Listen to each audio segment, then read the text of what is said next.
오늘은 여백, 하나님이 다루게 하다는 주제로 함께 말씀을 나눌까 합니다. 여백, 하나님이 다루게 하다, 다루시게 하다. 우리가 몇 년 전부터 빈센트 반 고흐에 대한 적지 않은 관심이 이어지고 있지 않습니까? 그에 관한 책들이 계속해서 출판되기도 했을 뿐만 아니라 지난해에는 러빙 빈센트라는 영화까지도 그의 그림을 주제로 해서 함께 만들어진 걸 우리가 봐봤죠. 영화 혹시 보셨어요? 저도 좀 보고 싶긴 했는데 아내와 의선이만 둘이 가서 보고 저는 안 보여주더라고요. 그래서 못 봤어요. 여러분 그림 좋아하십니까? 조금 아까 보여줬던 그림 다시 한번 띄워주실래요? 빈센트 반 고흐의 별이 빛나는 밤이라는 주제의 이 그림의 작품이에요. 참 아름답죠, 그죠?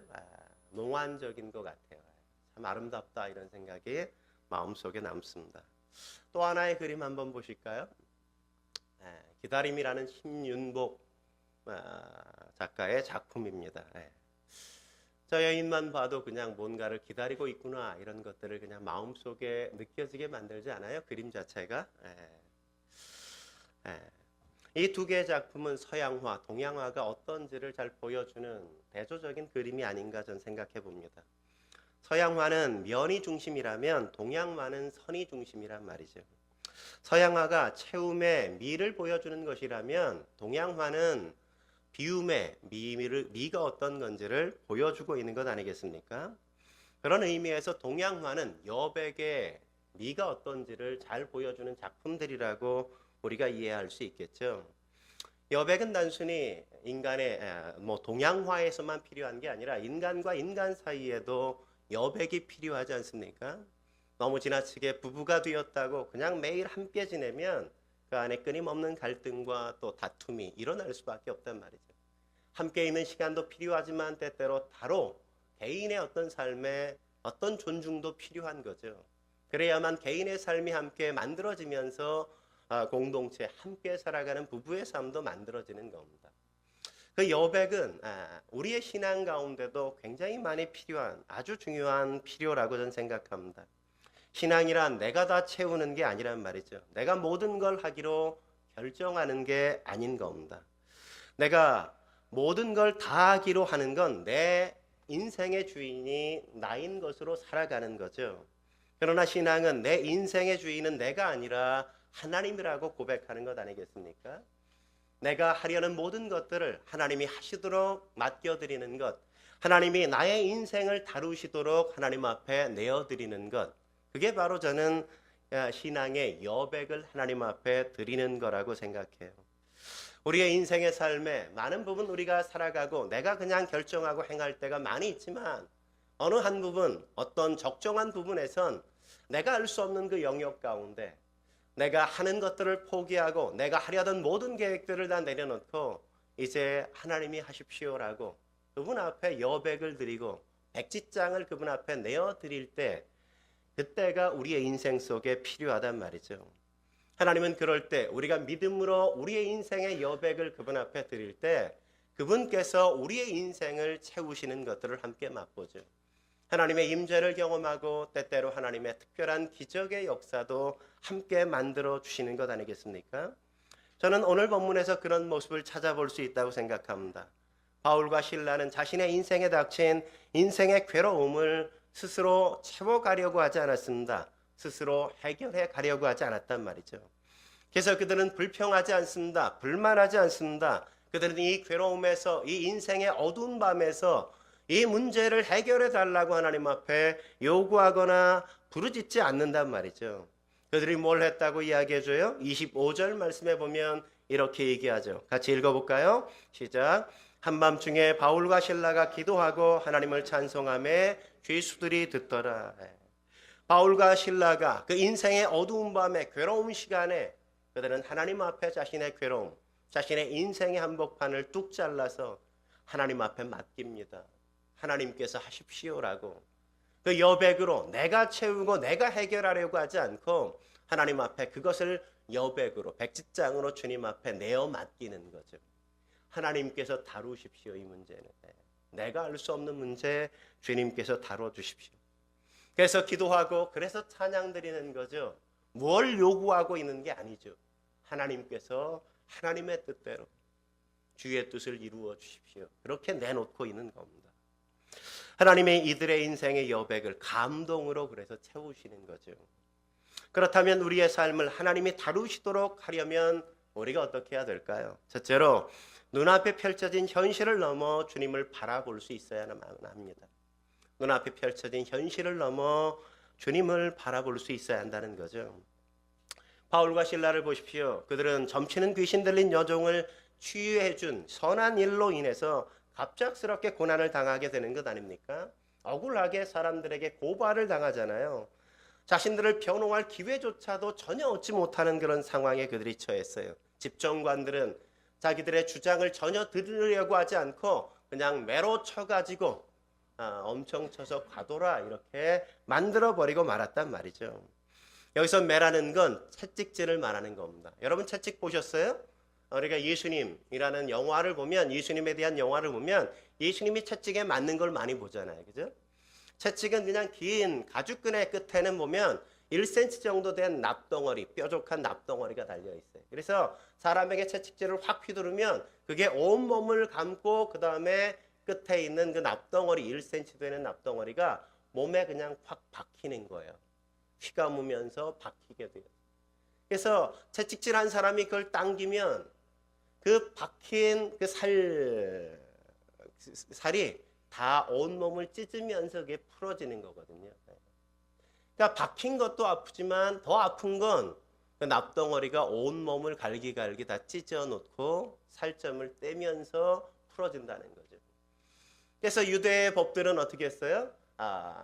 사람에게 너무 많이 그런 채찍을 가하면 사람이 죽기 때문에 그렇게 하면 안 된다. 그건 비인륜적이고 비도덕적이다. 이래서 40에 하나 가만 39대까지 최대로 때릴 수 있는 게 39대까지라고 정해놓았단 말이죠. 근데 지금 여기는 유대인들이 아니잖아요. 유대법이 통용되지 않아요. 이방이에요. 그러니까 여기서 많이 때렸다, 많은 매를 쳤다 이런 건 뭐예요? 40대 그 이상을 때렸다 이거예요. 40대 그 이상이라는 건 50대도 될 수 있고 60대도 될 수 있고 아마 그가 죽은 것처럼 기절하자 겨우 거기에서 매를 그친 정도의 그런 어떤 매를 그가 맞고 있는 거란 말이죠. 그렇게 다 맞고 착고에 채워서 그 시체처럼 그냥 널브러져 있는 그 몸에다가 착고를 채워서 그냥 감옥에 갔다가 내팽겨둔 그것이 바로 눈앞에 펼쳐진 그의 현실이었어요. 겨우 고통에 통증 때문에 깨어 일어났더니 나는 착고에 채워 있어요. 온몸은 다 만신창이가 되어 찢겨 있어요. 피범벅이가 된 그의 육체. 어두운 지하 감옥, 착고로 확 채워 있는 그 어두운 현실. 그것이 그의 삶의 모습이요 환경이었단 말이죠. 눈앞에 펼쳐진 현실을 보면 낙심할 수밖에 없지 않습니까? 그는 절망할 수밖에 없겠죠. 눈앞에 펼쳐진 현실만 바라보는 게 얼마나 위험한지 우리는 엘리야를 통해서 확인할 수 있지 않습니까? 엘리야가 갈멜산에서 이방인을 섬기는 제사장들 850명과 함께 영적 전투를 벌일 때 그는 850대 1의 영적 전투에서 승리하게 되어지죠. 그는 분명 승리했단 말이죠. 그런데 문제는 뭐였어요? 이세벨, 아합의 왕의 부인이었던 이방신을 섬겼던 이세벨이 내가 엘리야를 가만 놔두지 않겠다. 위협하지 않습니까? 내가 반드시 잡아 죽이리라. 이게 위협한단 말이죠. 그래서 열왕기상 19장 2절 3절에는 그 모습을 이렇게 기록하고 있어요. 같이 한번 읽어볼까요? 시작. 이세벨이 사신을 엘리야에게 보내어 이르되 내가 내일 이맘때에는 반드시 내 생명을 저 사람들 중 한 사람의 생명과 같게 하리라. 그렇게 하지 아니하면 신들이 내게 벌 위에 벌을 내림이 마땅하니라 한지라. 그가 이 형편을 보고 일어나 자기의 생명을 위해 도망하여 해. 그는 영적인 전투에 승리했지만 그가 지금 바라본 눈앞의 현실은 뭐예요? 이세벨이 내가 죽지 않으면, 나를 잡아 죽이지 않으면 나는 결코 그 신들로부터 생명을 얻을 수 없다 이렇게. 그러니까 나를 잡아 죽이려고 하는 이세벨의 그 도끼 어린 눈빛, 그의 분노, 이런 게 그의 눈앞에 펼쳐지고 있는 거죠. 그러자 그거 어떻게 해요? 그는 도망쳤단 말이에요. 그 현실에 사로잡히자 도망쳐요. 두려움에 사로잡혀요. 그리고 그는 멀리 도망가서 뭐라 그래요? 하나님, 그냥 죽여주세요. 그래서 죽여주세요. 우리가 눈앞에 펼쳐진 현실을 볼 때마다 우리가 느끼는 게 뭐예요? 그냥 죽여주세요. 그 말이 우리의 입술에 나오잖아요. 베드로도 보십시오. 베드로도 마찬가지 아닙니까? 광풍이, 그가 배를 타고 갈 때 광풍이 막 불어쳤어요. 바다에서 고난을 당합니다. 그 광풍 속에서 예수님이 걸어오는 걸 보자 베드로는 성난 파도 위를 걷고 싶은 욕망이 있었단 말이죠. 예수님이 걷는데 나도 걷고 싶다, 이런 마음이 그 광풍 속에서 그런 생각을 그가 했어요. 그래서 그가 뭐라고 얘기합니까? 예수님에게 말씀드리기를, 주님, 저에게 물 위로 걸어오라고 말씀해 주십시오. 그러니까 예수님이 와, 그렇게 얘기했단 말이에요. 와, 이렇게 얘기하니까 뭐 앞뒤 보이는 게 예수님밖에 보이지 않아요. 그는 물 위를 걸어오시는 예수님을 보니까 그는 막 물 위로 뛰어서 막 예수님 앞에 달려가기 시작해요. 근데 예수님을 바라봤던 그 눈빛이, 내가 지금 뭐 하고 있나? 바람이 부는 것, 광풍이 부는 것, 파도가 일렁이는 걸 보기 시작하자 어떻게 해요? 마음에 두려움이 찾아와요. 그러자 그는 물속에 빠져드는 걸 보죠. 우리가 뭘 바라보는가는 이처럼 중요한 겁니다. 눈앞에 보이는 현실만 바라보면 베드로처럼 물에 빠질 수밖에 없어요. 엘리야처럼 영적 침체에 빠져서 그냥 차라리 날 죽여주십시오라고 이야기할 수밖에 없는 연약한 인생이 우리의 삶의 모습 아니겠습니까? 사도 베드로가 그랬고 위대한 선지자 엘리야가 그렇게 하루아침에 인생이 무너져서 그냥 차라리 죽여주십시오라고 이야기했다면, 우리의 눈앞에 펼쳐진 현실 앞에 그 어떤 인생이, 어떤 믿음의 사람이 감히 내가 넘어갈 수 있다고 자신할 수 있겠습니까? 누구나 다 눈앞에 펼쳐진 현실만 바라보면 인생은 그렇게 연약하게 무너질 수밖에 없단 말이죠. 눈앞에 펼쳐진 현실은 늘 우리를 죽겠다고 아우성치게 만들지 않습니까? 조금만 힘들면 힘들어 죽겠다고 이야기하고, 조금만 어려우면 어려워 죽겠다고 이야기하고, 조금만 배부르면 배불러 죽겠다고도 이야기하잖아요. 그냥 식사 때 조금 지나갔는데 와가지고 뭐라고 여러분 얘기합니까? 배고파 죽겠어. 뭐 며칠 굶은 것도 아니야. 겨우 한 끼 식사 때 조금 지나가서 12시 넘어서 뭐 1시 됐다고 배고파 죽겠다고. 그렇게 이야기하지 않습니까? 그게 우리만이 아니죠. 에서가 그랬잖아요. 에서가 사냥하러 나갔다가 식사 때가 조금 지나서 막 돌아왔어요. 근데 야곱이 팥죽을 딱 끓여놓고 있어요. 에서가 뭐라 그래요? 팥죽을 딱 보면서 얘기하는 게 창세기 25장 32절, 죽겠다고 얘기한단 말이죠. 뭐라고요? 에서가 이르되 내가 죽게 되었사오니 이 장자의 명분이 내게 무슨 유익이 있으리요? 이렇게 얘기하죠. 여러분, 식사 시간 조금 지났다고 배고파 죽어요? 그렇게 죽는 건 없어요. 그렇게 죽는 건. 한 끼 굶는다고 죽지 않습니다. 그런데 시선이 온통 팥죽에 가 있고 배고픈 현실에 가 있으니까 그거밖에 보이지 않아요. 현실이 지나치게 과장되게 해석되고 있단 말이죠. 이런 현실에 대한 과장된 인식이 에서를 망하게 만들고 에서의 인생을 그냥 쓸모없는 인생이 되게 만드는 것 아니겠습니까? 그러나 오늘 바울과 실라를 보십시오. 그 시선이 기도하며 하나님을 바라보고 있잖아요. 그 시선이 찬양하면서 하나님을 향하고 있는 걸 우리가 확인할 수 있지 않습니까? 그들이 하나님 앞에 고난 속에, 어두운 밤 속에, 인생의 절망적인 환경 속에서 그럼에도 불구하고 그 이 현실 속에 하나님 앞에 기도하고 하나님 앞에 찬양드리면서 주를 바라보자 어떤 역사가 있어요. 주님이 다루십시오라고 기도드리자 26절 어떤 일이 일어납니까? 26절 같이 읽어볼까요? 시작. 이에 갑자기 큰 지진이 나서 옥터가 움직이고 문이 다 곧 다 열리며 모든 사람의 매인 것이 다 벗어진지라. 하나님을 바라보니까 그러면서 하나님이 이 현실을 다루시도록 하나님 앞에 여백으로 그분 앞에 뚝 잘라 나의 인생을 맡겨드리자 하나님이 이 고통의 현장을 기적의 현장으로 바꾸시는 걸 여기서 보는 것 아닙니까? 옥토가 흔들려요. 옥문이 열려요. 그리고 메인 것이 다 벗겨졌단 말이죠. 메인 것이 다 벗겨졌어요.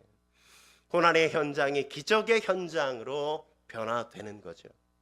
그렇습니다. 우리가 괴로운 시간에 우리의 인생의 한밤중에 눈을 떠서 우리의 현실을 넘어 하나님을 바라보고 그분 앞에 이 여백으로 그분 앞에 나의 인생을 맡겨드릴 수 있다면 하나님께서 그 현장을 기적으로 바꾸실 수 있는 겁니다. 힘드십니까? 어려우세요? 네. 그러면 하나님 앞에 내가 그 문제를 해결하려고 발버둥 치지 마세요. 여러분, 그 빠졌을 때 발버둥 치면 어떻게 돼요? 더 깊게 빠져들잖아요. 그럴 때 뭐라 그래요? 움직이지 마. 움직이지 마. 그죠? 움직이지 않아야 돼요. 움직이지 않아요. 그냥 맡겨드려야 돼요. 내가 발버둥 치면 더 악화만 되지 해결되지 않아요. 하나님이 이 임재하시옵소서. 하나님이 만져주십시오. 그게 우리가 해야 될 가장 중요한 일. 한 걸음 더 나아가서 우리의 삶을 하나님이 다루시게 하려면 어떻게 해야 될까요? 두 번째, 어떤 상황에도 성경적인 가치관을 갖고 살아야만 한다는 겁니다. 어떤 상황에도 성경적인 가치관을 갖고 살아야 된다는 거죠. 저는 오늘 이 본문에서 충격적인 건 사실 옥토가 흔들리고 옥문이 열리고 사람들이 묶인 게 다 풀어진 건 아니라고 생각해요.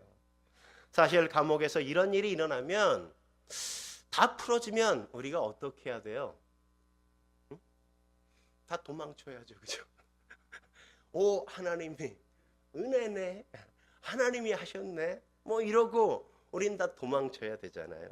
그래서 27절에 뭐라고 이야기합니까? 27절 말씀 같이 읽어볼까요? 시작. 간수가 자다가 깨어 옥문이 열린 것을 보고 죄수들이 도망한 줄 생각하고 칼을 빼어 자결하려 하거늘. 옥문이 열리고 메인 것이 다 풀러졌어. 그러면 어떤 일이 오게 벌어져야 돼요? 죄수들이 다 탈옥해야 되는 게 정상적이잖아요. 우리가 기도했다면, 우리가 고통 속에서 기도하고 하나님 구원해 주십시오 라고 얘기했는데 옥문이 열렸어. 메인 게 다 풀어졌어. 그러면 아싸, 하나님이 역사하셨네. 하나님이 날 도우셨구나. 하나님이 날 구원하셨어. 이러면서 다 도망치고 할렐루야 부르면서 나가는 게 보편적이고 정상적인 일이란 말이에요. 그러니까 간수장도 지금 그렇게 되었다고 옥문이 열린 걸 보고 생각했기 때문에 죄수들이 다 도망갔으니까 뭐 했어요? 자결하려고 했다고. 그냥 자살하려고 했다고. 왜요? 죄수가 내가 감시하던 죄수가 도망치면 죄수가 짊어져야 될 그 모든 짐을 이 간수가 다 당해야 됐기 때문에 그런 거예요. 사형수가 도망쳤다. 그러면 간수가 사형수가 되는 거예요. 신문을 받아야 될 죄수가 도망쳤다. 그러면 내가 신문을 대신 당하는 그 고통을 느껴야 하는 거란 말이죠. 근데 이 간수는 뭘 했어요 그동안? 신문에 봤잖아요. 사형장으로 사람들을 끌고 가봤다고. 그게 어떤 건지 그는 어때요? 이미 많이 충분히 알고 있어. 차라리 내가 그렇게 신문을 당하거나 내가 차라리 그렇게 고통스럽게 사형장에 끌려가느니 여기서 자결하는 게 낫겠다. 이렇게 자결하는 게 낫지 내가 그 고통을, 내가 사람들을 그렇게 고통스럽게 한 그 고통을 나는 당할 수 없어. 네? 그러니까 자결하려고 하는 겁니다. 근데 놀라운 충격은 뭐예요? 그 다음 장면에 일어나죠. 28절 같이 한번 읽어볼까요? 28절 시작. 바울이 크게 소리질러 이르되 내 몸을 상하지 말라. 우리가 다 여기 있노라 하니. 도망쳤어야 될 죄수들이 도망치지 않았다고요. 우리 같으면 옥문이 열리면 메인 것들이 다 풀어졌으면 하나님의 기적으로 여기고 응답으로 여기고 우리는 다 도망갔을 텐데, 근데 바울과 실라는 탈옥하지 않았다는 거죠. 탈옥하지 않았어요. 이들에겐 옥문이 열리고 메인 것이 풀어지고 내가 도망칠 수 있는 기회가 있는 것보다 더 중요한 게 있었어요. 더 중요한 게. 뭐가 더 중요했어요? 간수가 더 중요했다고. 간수장이 더 중요했다고. 바울과 실라는 자신만 생각한 게 아니에요. 나만 좋으면 상관없다고 생각하지 않았단 말이에요. 남이야 어떻게 되든 나만 은혜를 경험하고 나만 자유롭게 되어지고 나만 뭐 잘 나가면 괜찮은 거지. 그렇게 그는 생각하지 않았다는 겁니다. 간수가 당할 일에 대해서 그는 충분히 이미 생각하고, 그래서 그가 도망치면 간수가 앞으로 당할 일들이 눈에 밟혀서 도망갈 수 있는 그 기회, 탈옥할 수 있는 그 기회를 외면하고 있단 말이에요. 외면하고 있어요.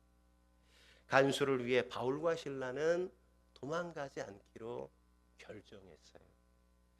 바울과 실라는 자신들이 살기 위해선 도망쳐야 됐죠. 근데 간수장을 살리기 위해선 도망가면 안 됐어요. 여러분 뭘 선택하실래요? 내가 살기 위해 도망치겠어요? 남 살리기 위해 내가 고난을 당하기로 여기에 머무르는 걸 선택하겠습니까? 그래서 간수장이 자결하려는 한순간 바울이 뭐라고 외쳐요? 내 몸을 상하지 말라. 우리 여기 있어. 우리 안 도망쳤어. 걱정하지 마. 너에게 피해가 가지 않을 거야. 그 이야기를 여기서 하고 있는 거죠. 이 바울의 목소리를 듣곤 간수장이 얼마나 충격을 받았겠어요. 29절에 보면 뭐라고 얘기합니까? 그래서 이렇게 반응하는 걸 보죠. 29절 읽겠습니다. 시작. 간수가 등불을 달라고 하며 뛰어들어가 무서워 떨며 바울과 실라 앞에 엎드리고, 간수장이 직접 등불을 뺏어서 뛰어들어갔어요. 근데 거기에 있는 바울과 실라를 보고 무서웠어요. 야, 떨었어요. 이게 도대체 어떻게 된 일인가? 이런 일이 어떻게 가능한가? 그래서 바울과 실라 앞에 엎드리잖아요. 지금 바울과 실라는 뭐예요? 죄수. 간수장이 죄수 앞에 엎드린다는 게 말이 돼요? 사랑하는 성도 여러분, 사람들이 언제 마음에 무릎을 꿇는지 아세요? 언제 그 사람 앞에 무릎을 꿇는지 아세요? 물론 많은 돈이나 높은 권력이나 높은 지위에 있으면 그 사람 앞에 무릎을 꿇죠. 그 사람 앞에 무릎을 꿇지만 뒤에 가서는 뒷담화 엄청 하죠. 그죠?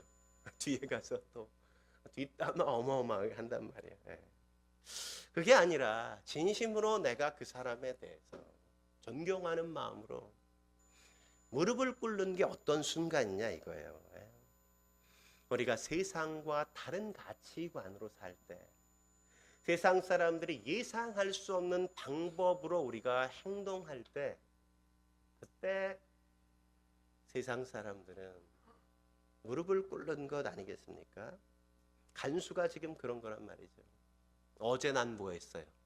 어제 나는 바울과 실라를 고문했어요. 채찍질을 했어요.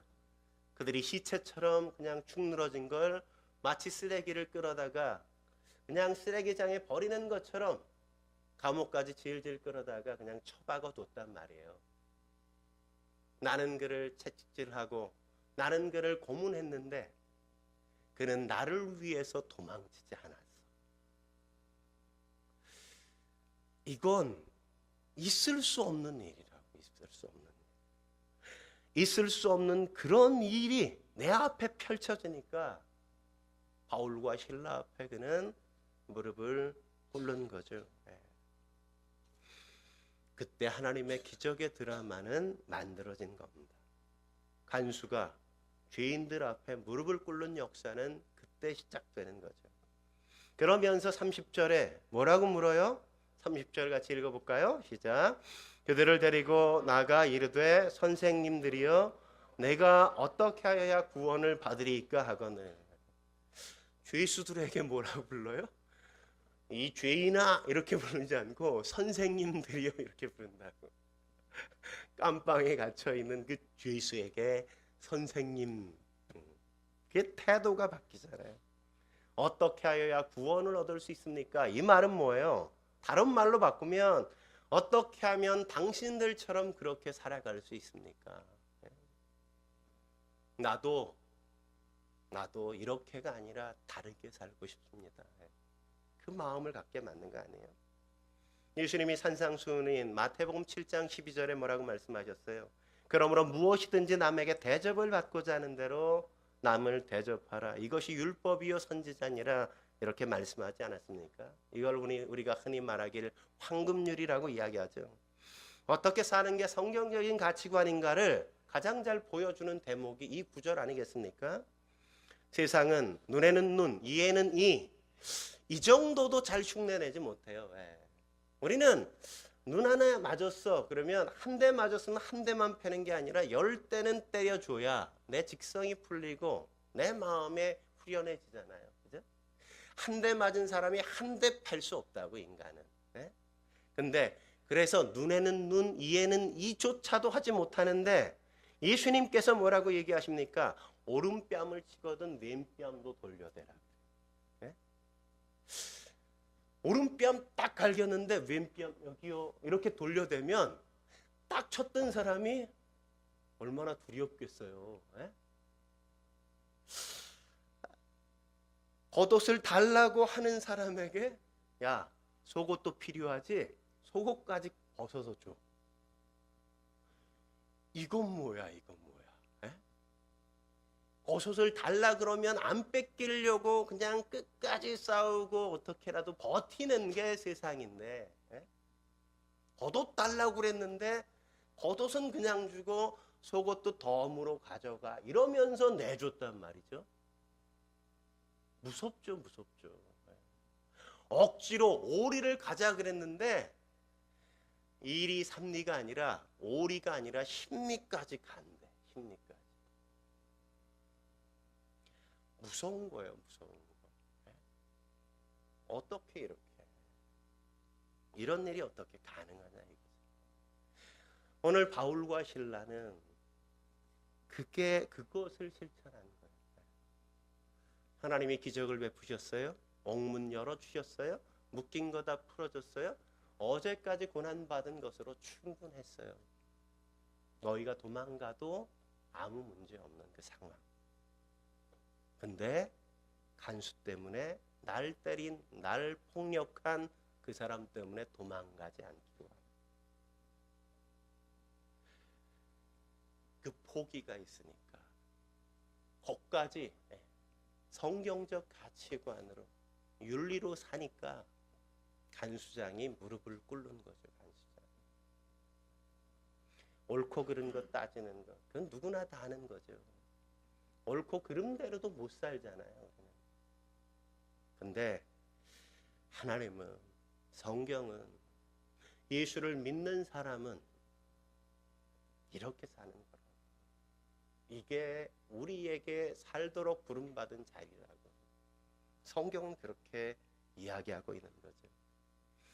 왜 세상 사람들이 기독교에 대해서 비난하고 욕하는 겁니까? 여기에 있잖아요. 입으로는 맨날 사랑 얘기하면서 악착같이 자기 것은 다 챙겨가고 전혀 손해보지 않으려는 그 태도는 여전히 변함없고 다른 게 뭐하냐 이거죠. 해도 더한다 이렇게 생각하는 거 아니에요? 포기할 줄 알고 내려놓을 줄 알고 그것에서 행복을 느낄 줄 알고 그게 바보라 그래도 등신처럼 보여져도 그런 예수님이 그렇게 바보 같고 등신 같고 천치같이 사셨으니까 그래서 우리를 구원하셨으니까 우리도 당연히 그렇게 사는 게 마땅하게 여기고 그 인생길을 걸어가는 게 우리의 삶의 모습이라고 말씀하시는 거죠. 그러므로 사랑하는 성도 여러분, 내가 사람들이 마음으로 엎드리게 만들 수 있어야 돼요. 그게 하늘을 경험하게 만드는 거예요. 하늘을. 땅을 경험하게 만드는 게 아니라 하늘이 뭔지, 하나님이 어떤 분이신지를 우리로 경험하게 만들어주는 삶. 그래야 세상 사람들이 주 앞에 엎드리죠. 우리가 그 삶을 실패하기 때문에 기독교는 배척을 당할 수밖에 없는 거죠. 마지막으로 우리의 삶을 하나님이 다루시게 하려면 어떻게 해야 됩니까? 세 번째, 기회가 주어졌을 때 확실하게 복음을 전할 수 있어야 된다는 겁니다. 첫 번째 기적은 옥토가 흔들리고 옥문이 열리고 메인 것이 다 풀어지는 거였어요. 그러니까 환경적인 기적이죠. 그죠? 두 번째 기적은 간수장이 죄인 앞에 무릎을 꿇는 거죠. 그죠? 야, 그런 일이 어디 있을 수 있어요? 저는 그게 기적이에요. 옥토가 흔들리고 메인 게 풀려지는 것보다 더 놀라운 기적은 간수장이 죄인들 앞에 무릎을 꿇는 거잖아요. 세 번째 기적은 뭐예요? 간수와 관수를 통해 그의 온 가족이 구원받는 것 아니겠습니까? 하나님을 믿게 되는 거죠. 어떻게 간수와 간수의 가족이 다 하나님을 믿게 되죠? 간수가 어떻게 하여야 구원받을 수 있습니까? 라고 물을 때 바울과 실라가 주저없이 복음을 전하잖아요. 아주 심플하게 복음을 말한단 말이죠. 31절 뭐라고 이야기하죠? 같이 한번 읽겠습니다. 시작. 이르되 주 예수를 믿으라 그리하면 너와 내 집이 구원을 얻으리라. 바울과 실라가 어떻게 이렇게 살 수 있습니까? 라고 물으니까 바울과 실라에게 물으니까 바울과 실라가 뭐라 그래요? 예수님을 주인님으로 모시고 살아야 돼. 다른 게 아니야. 구원이라는 건 예수님을 주인님으로 모시고 사는 거야.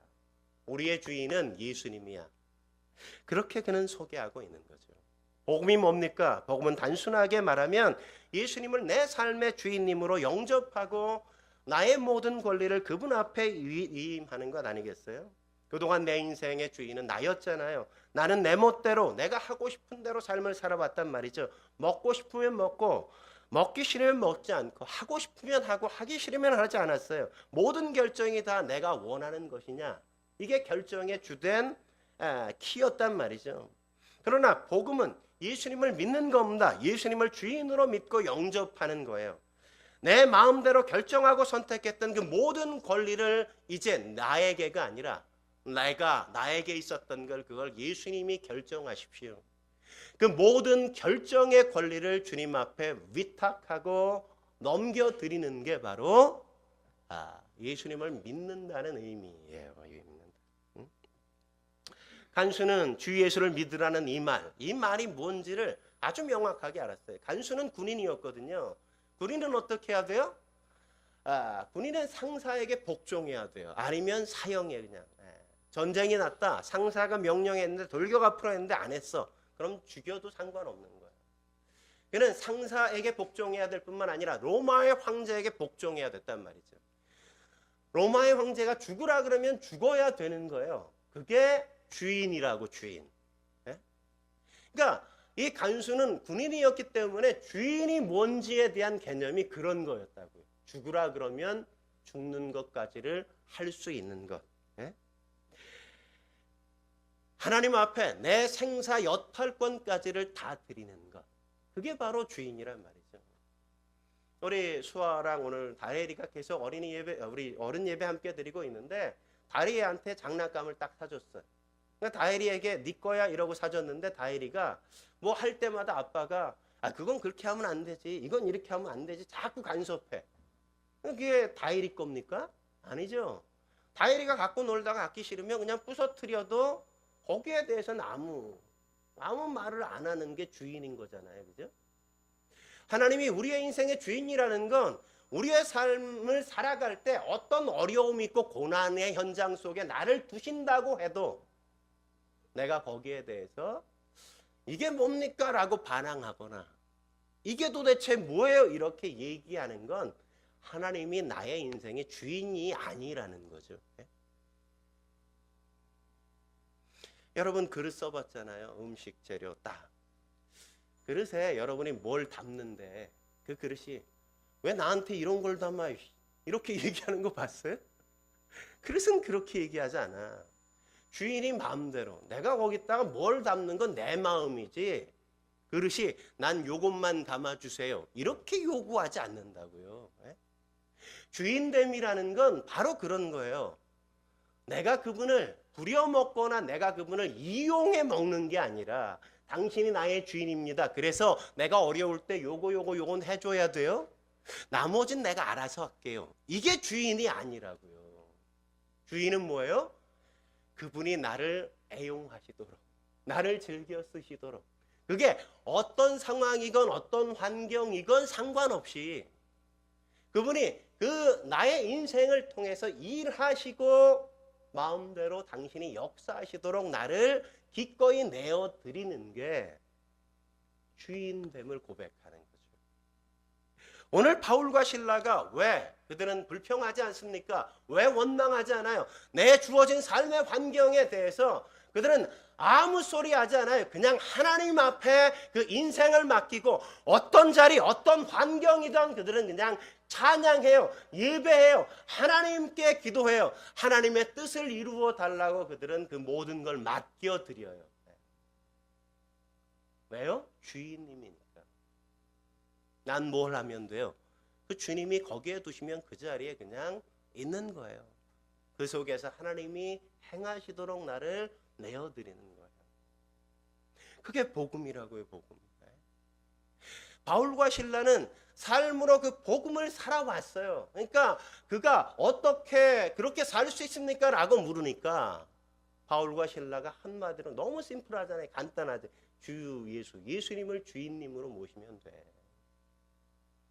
간수가 예수님을 주인님으로 맞아들이고 그 가족들에게 가서 복음을 다시 전해달라고. 그 가족들을 다 놓고 복음을 듣고 그 가정 전체가 예수님을 주인으로 모시고 사는 그 인생을 살아가게 되는 것 아닙니까? 여러분 빌립보 교회 보세요. 빌립보 교회는 첫 번째 성도 누구? 루디아와 그의 가정. 두 번째 성도 누구? 점치는 귀신 들린 여종. 세 번째 빌립보 교회 성도 누구? 간수장의 가족. 교회가 세 가정밖에 없었어. 세 가정밖에. 세 가정이 유럽의 최초의 교회였어요. 우리는 지금 너무 많아. 세 가정도 교회가 됐는데 우린 지금 몇 가정이야, 이 가정으로 하면. 나만이 아니라 나의 가족이. 우리가 함께 모여 하나님을 예배하고 경배할 수 있다면 이곳엔 또 다른 하나님의 은혜의 장, 하나님의 역사의 장이 되지 않겠습니까?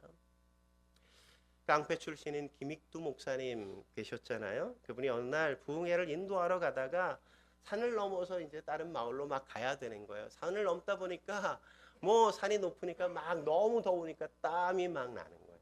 땀이 너무 나서 산 정상에서 그냥 바위 앞에 이렇게 앉아서 우통을 벗고 이제 좀 쉬고 있는데 한 젊은이가 술에 취해가지고 비틀비틀 올라오는 거야. 막 비틀비틀 올라와요. 올라오더니 막 승질을 부리는 거예요. 야, 넌 누구 맘대로 나보다 먼저 이 자리에 오래.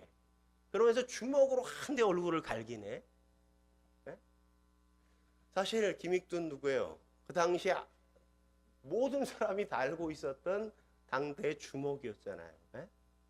깡패 왕이었다고. 근데 술 취한 사람이 그가 누군지 모르고 한 대 갈겼어. 김익두 목사님이 아유 그러냐고 그냥 맞았어요. 예. 근데 한 대 때리더니 멈추지 않고 그게 승질이 막 났는지 한 대 때리니까 계속 막 주먹질을 해대면서 여기저기 뭐 김익두 목사님 막 했어요. 근데 대항하지 않고 그냥 계속 맞으니까 때리다가 그 젊은 청년이 술 취해서 지쳐가지고 헉헉대더니 그냥 주저앉는 거예요. 김익두 목사님이 형님 다 때렸어 이렇게 얘기하니까 그냥 청년이 그냥 가만히 있는 거예요. 그러니까 김익두 목사님이 말씀하시기를 그 청년에게 야 내가 누군지 알아? 나 김익두야. 그러니까 청년이 얼굴이 사색이 되는 거예요. 그 유명한 김익두. 내가 팬 게 김익두라는 게. 그러니까 김익두 목사님이 그에게 그랬대요. 내가 예수를 믿기 전이면 넌 여기가 묘지가 됐을 거야. 여기가. 오늘 넌 내가 예수 믿어서 산 거야. 알았어? 잘 들어. 예수는 내가 믿었는데 복은 네가 받네. 복은 네가 받아.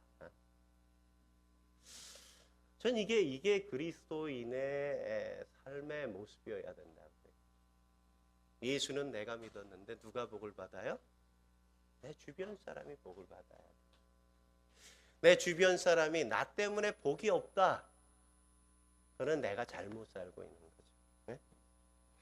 내가 예수 믿었는데 나의 이웃은 자연스럽게 복을 얻어야 정상인 거예요. 정상. 이 청년이 그 사실을 알고 어떻게 해야 됩니까? 막 이랬더니 너 나 따라와. 이랬더니 부흥회 데리고 가서 앉아서 설교를 듣고 예수님을 믿고 거듭난 거예요. 나중에 김익두 목사님 섬기는 장로가 됐다는 거 아니겠어요? 그 청년이. 응?